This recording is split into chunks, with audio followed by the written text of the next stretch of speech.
જય શ્રી કૃષ્ણ મિત્રો, welcome to our new video. આજે આપણે ડ્રાઈવ કરવાના છીએ Skoda Laura 2 litre TDI diesel automatic. એની ચાવી છે, લોક અનલોક અને બૂટ ઓપન માટે આવી ફ્લિપ કી મળે છે. તો ફ્રન્ટથી જોઈએ આપણે અહીંયા હેડલાઇટ મળે છે, આ લો બીમ માટે, હાઈ બીમ માટે. અહીંયા ફોગ લાઇટ છે અને આ ઓલ્ડ સ્કોડાનો લોગો.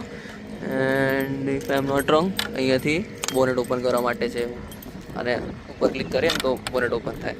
અને આ હેડલાઇટ વોશર માટે ફ્લુઇડ છે. અને સાઈડ પ્રોફાઇલથી વાત કરીએ તો ગાડીની ટાયર ગયા છે 215 60 R16 16 ઇંચના એલોય મળે છે.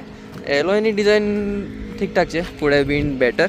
બાકી સાઈડથી જોઈએ તો કંઈ ગાડી આવી લાગે છે ને એકચ્યુઅલી લેન્થમાં બહુ સારી એવી લાંબી છે ને સેડાનમાં આવે છે.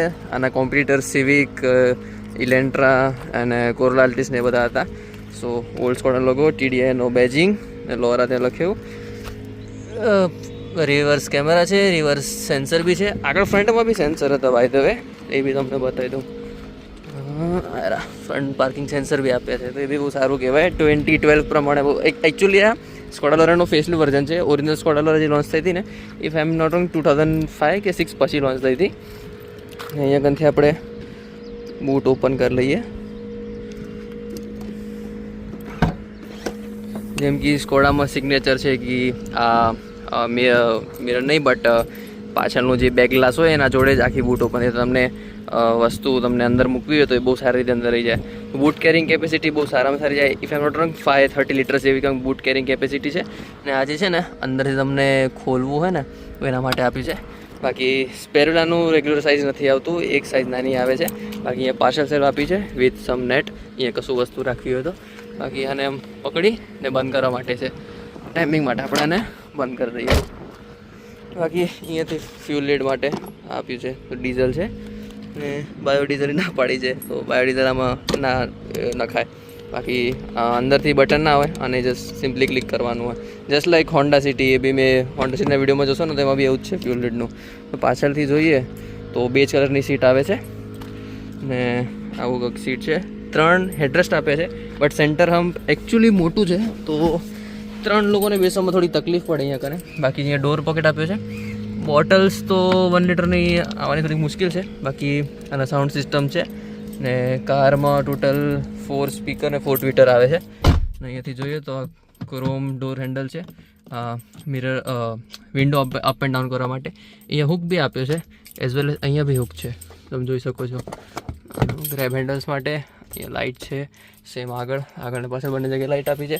એડજસ્ટેબલ હેડરેસ્ટ છે 3. બાકી અહીંયા કંઈ જોઈએ તો અહીંયા બી એક સ્ટોરેજ કમ્પાર્ટમેન્ટ ટાઈપ આપ્યું છે.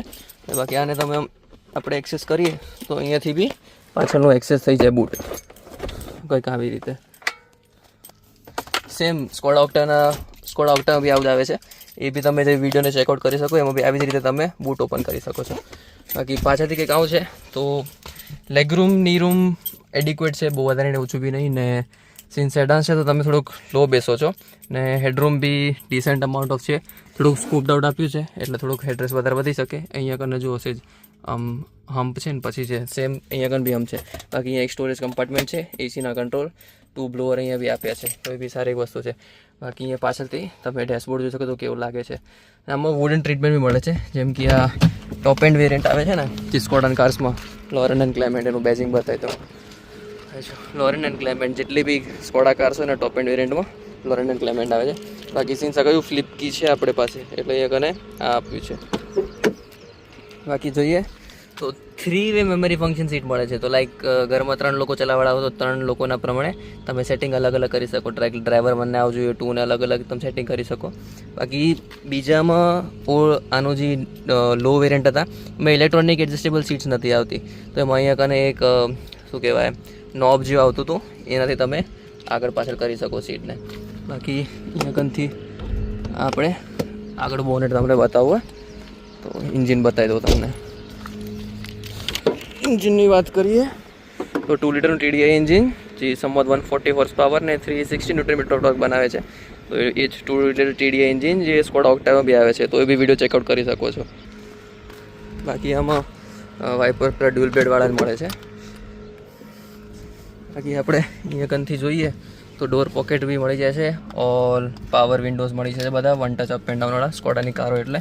ને આમાં બી આપણે લોકનું બટન દબાવી રાખીએ તો બધા બંધ થઈ જાય વિન્ડો, ને અનલોકનું દબાવી રાખીએ તો બધા ઓપન બી થઈ જાય, લાઈક કાર બધી લોક હોય ત્યારે. એ કરીને આપણે જોઈએ તો લાઇટના કંટ્રોલ્સ છે, તો ઓટો ઉપર મળી જાય, ઓટોમેટિક હેડલાઇટ મળી જાય છે. તો પછી લાઈક ડાર્ક થાય એટલે લાઇટ એની જાતે ચાલુ થઈ જાય. બાકી તમને આમાં ફોગ લાઇટ ઓન કરવી હોય તો સમજાઈ એક પેલા નોબ આવ્યો તો આ ફ્રન્ટ ફોગ લાઇટ થાય, બેક કરીએ તો હજી એકવાર કરીએ તો બેક લાઇટ ચાલુ થઈ જાય, ફોગની મતલબ. બાકી આ છે ને ઇન્સ્ટ્રુમેન્ટ ક્લસ્ટરની લાઇટ તમને ડીમ કે વધારે કરવી હોય તો થાય. આ તમારા પહેલાં ફ્યુઝ બોક્સ માટે છે, સિન્સ કી અહીંયા કને પ્લેસમેન્ટ છે તો અહીંયા કનથી નાખી દેવાની. ને બાકી આ વાઇપર કંટ્રોલ્સ છે, તો એમાં ઓટોમેટિક વાઇપર્સ નથી મળતા, ઓટોમેટિક હેડલાઇટ તમને મળે છે. બાકી સિન્સ સ્કોડાની કાર છે જર્મન, તો પછી હેડલાઇટના હાઈ બીમ લો બીમના કંટ્રોલ, ઇન્ડિકેટરના કંટ્રોલ આપણે અહીંયા લેફ્ટ સાઈડ ઉપર મળી જાય છે. ઇન્ફોટેનમેન્ટ આફ્ટર માર્કેટ છે, સ્કોડાની ઓરિજિનલ અલગ આવે છે. બાકી ઓટોમેટિક ક્લાઇમેટ કંટ્રોલ છે, જે ડ્યુઅલ ઝોન ક્લાઇમેટ કંટ્રોલ છે, એટલે અહીંયાથી તમે એ કરી શકો. આ ફેનની સ્પીડ માટે જેમ બી કહ્યું ડ્યુઅલ, તો એના ભાઈ બે પેલું થઈ જાય ઓફ કરવા માટે છે. પછી આ ટાયર પ્રેશર મોનિટરિંગ સિસ્ટમ માટે અને ટ્રેક્શન કંટ્રોલ બંધ કરવા માટે. બાકી ટોપ એન્ડ વેરિયન્ટ છે એટલે આ વુડન ફિનિશ બી આવે છે. અહીંયા કને આ સ્ટોરેજ કમ્પાર્ટમેન્ટ છે અહીંયા તો. બાકી ગિયર નોબ ઓટોમેટિક 6 સ્પીડ, લોક અનલોક કાર કરવા માટે છે. અને બાકી તો અહીંયા કનથી આવું કંઈક દેખાય છે. અહીંયા કને આ ગ્લવ બોક્સ છે, અહીંયા કને બી એક નાનકડું સ્ટોરેજ કમ્પાર્ટમેન્ટ આપ્યું છે. બાકી આ બધા હેઝાર્ડ લાઇટના કંટ્રોલ. અહીંયા કને બી આપણે MID મળી જાય છે, એમાં બી તમને કન્ઝમ્પશન મળી જાય, travel time, speed warning, digital speed ને એ બધું આવી જાય, distance to empty, range and all. ને વિડીયો કંટ્રોલ માટે છે, ટ્રેકના કંટ્રોલ અહીંયાથી ચેન્જ કરવા હોય અહીંયાથી કરો તો આપણે મોડ બધા અહીંયા ઇન્ફોટેનમેન્ટ ચેન્જ થઈ ગયા. સિન્સ ઓલ્ડ સ્કોડા કાર છે એટલે એનો સ્ટેરિંગનો લોગો સ્કોડાવાળો લગાવે છે. બાકી મને આના હોર્ન બહુ ગમે છે, પછી સ્કોડાના હોર્ન મને વધારે ગમે છે. બાકી આના અહીંયા છે tachometer, speedometer, fuel gauge and temperature gauge. બાકી તો આ જ હતું. Auto dimming inside rear view mirror મળી જાય છે અહીંયા કને આપણે. અહીંયા કને જોઈએ તો આપણે એક મિરર મળી જાય છે, લાઇટ નથી મળતી. એન્ડ એ સેમ કેસ અહીંયા છે, mirror as well as light. અહીંયા બી રિસિપ્ટ હોલ્ડર આપ્યું છે ને આ સાઈડ બી આપ્યું હતું. બાકી અહીંયા કને આ લાઇટના કંટ્રોલ્સ છે. બાકી તો ચલો ડ્રાઈવ કરીને જોઈએ કેવી છે car. And by the way આ મિરરનો કંટ્રોલ છે ને એમાં મિરર ડીફોગિંગ કરવા માટે બી છે, લાઈક એક્સ્ટ્રીમ કોલ્ડ હોય ને ત્યારે કામ લાગે. બાકી તો બસ એ જ છે કે ચલો ડ્રાઈવ કરીને જોઈએ કેવી છે ગાડી. ઓકે, સો આપણે ડ્રાઇવિંગની વાત કરીએ તો આમાં મેં જેમ કે સ્ટાર્ટિંગમાં જ કહ્યું, આમાં 2 લીટર TDI એન્જિન આવે છે, જે 140 horse power and 360 newton metre of torque આવે છે. અને 0 to 100 સમવોટ અરાઉન્ડ 10.6 kV સેકન્ડમાં પહોંચી જાય છે. બાકી એ સેમ એન્જિન છે જે સ્કોડા ઓક્ટાવિયા બી ઓફર કરે છે. એકચ્યુઅલી એક ફન ફેક્ટ બતાવું તો સ્કોડા ઓક્ટાવિયા અને લોરા એક જ કાર છે. લાઈક જે સ્કોડા ઓક્ટાવિયા અને જે લોન્ચ થઈ હતી તો એનું જ આ સેકન્ડ જનરેશન છે જે ઇન્ડિયામાં લોન્ચ થયું હતું, બટ આને લોરા નામ રાખ્યું. એન્ડ ઇનફેક્ટ પછી સ્કોડાને ઓક્ટાવિયા પ્રમોટ કરવા માટે 2013માં જે નવું ફેસલિફ્ટ આવ્યું ઓક્ટાવિયાનું, એના લીધે સ્કોડા લોરાને ડિસકન્ટિન્યુ કરી નાખ્યું. બાકી આ સ્કોડા લોરા એ જ કાર છે જે ઓક્ટાવિયા છે, તો લાઈક સેમ જ છે, બટ એને લોરા અને ઓક્ટાવિયા અલગ અલગ નામથી ઇન્ડિયામાં સેલિંગ થતી હતી. બટ જેમ કે ઓક્ટાવિયાને પ્રમોટ કરી હતી because of it new generation, એના માટે આને પછી ડિસકન્ટિન્યુ કરી નાખી. બાકી એની ડ્રાઇવિંગ ડાયનેમિકની વાત કરીએ તો ચલાવવામાં ખૂબ મજા આવે છે. સેડાન છે એટલે લો છે, બટ જે ફીલ ને પિકઅપ તમને આપે ને જે રિસ્પોન્સ આપે છે એકદમ બહુ સારું છે. અને લાઈક ચલાવવામાં બી બહુ જ મજા આવે. એનાનું જે પેડલ છે એ ફ્લોર માઉન્ટેડ છે, તો લાઈક બધી કારમાં ઉપરથી જે આવે એમ કરતા નીચેથી આમ પેલું ફ્લોર માઉન્ટેડ, તમને ચલાવવામાં થોડુંક પગને બી રેસ્ટ મળે. બાકી એની સ્ટેરિંગનો ફીડબેકની વાત કરીએ તો એ બી ખૂબ સારો ફીડબેક છે. આની કમ્પેટિટર્સ જેમ કે મેં સ્ટાર્ટિંગમાં કહ્યું સિવિક ને એ બધી હતી, સિવિક, કોરોલા, ઇલેન્ટ્રા એ બધી હતી. બાકી સ્કોડાની કાર હોય એટલે રિસ્પોન્સ તો બહુ જ ખૂબ સારો હોય, એટલે મેં હાફ જ હજી ગેસ પેડલ ઉપર પગ રાખ્યો છે તે છતાંય અને ખૂબ સારો રિસ્પોન્સ આપે છે, તો એ બી ચલાવવાની ખૂબ મજા છે. લો એન્ડનો પંચ ઓછો છે, એટલે જેમ 1500 કે 1800 RPM ક્રોસ કરે એના પછી ચલાવવાની મતલબ એક ઇનિશિયલ પિકઅપનો ગ્રન્ટ મળે ને એના પછી આવે છે. ને ઇન્જિન અંદરથી એટલું વોકલ નથી, હાઈ એન્ડ ઉપર થોડુંક વોકલ થઈ જાય છે. બાકી જો તમે બહાર ઊભા હો તો તમને સ્કોડાની ડીઝલ એન્જિન છે ને સાઉન્ડ બહુ વધારે આવે, તો ત્યારે તમે બહાર ઊભા હો તો તમને સાઉન્ડ એનો વધારે જ આવે છે.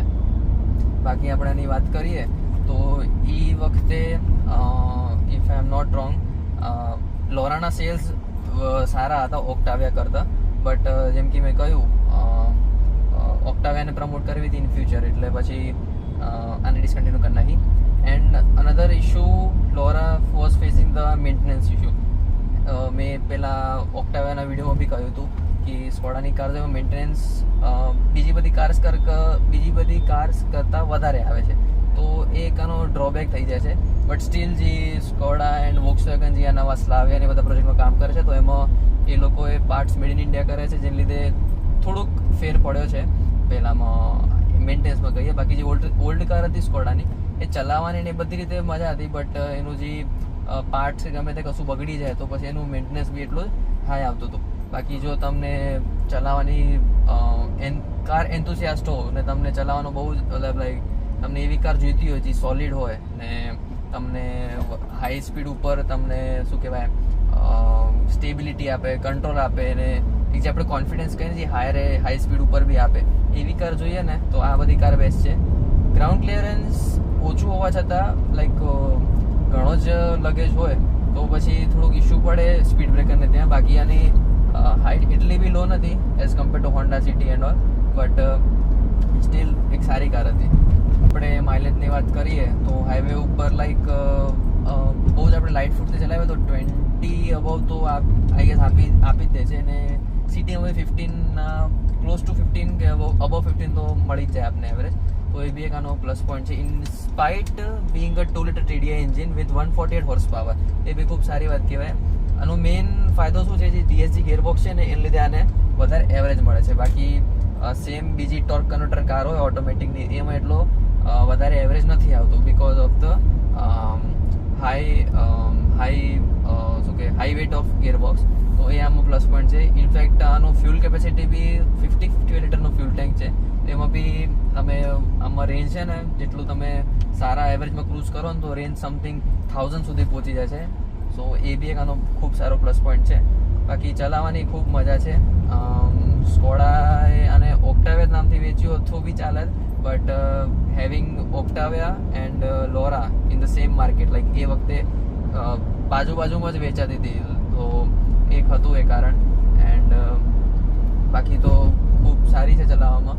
ને જે સ્કોડાને આપણે કહીએ ને કે જો 2 વાર ગેસ પેડલ ઉપર જે આપણે દબાવીએ ને તો જે એકદમ પિકઅપ મળે છે ને એ ખૂબ જ મજા આવે. ને તમને જ્યારે હાઈવે ઉપર ઓવરટેક કરવું હોય ને એવામાં સિચ્યુએશનમાં બહુ જ સારો રિસ્પોન્સ આપે છે. જેમ કે હું તમને હમણાં કરીને બી બતાવી શકું.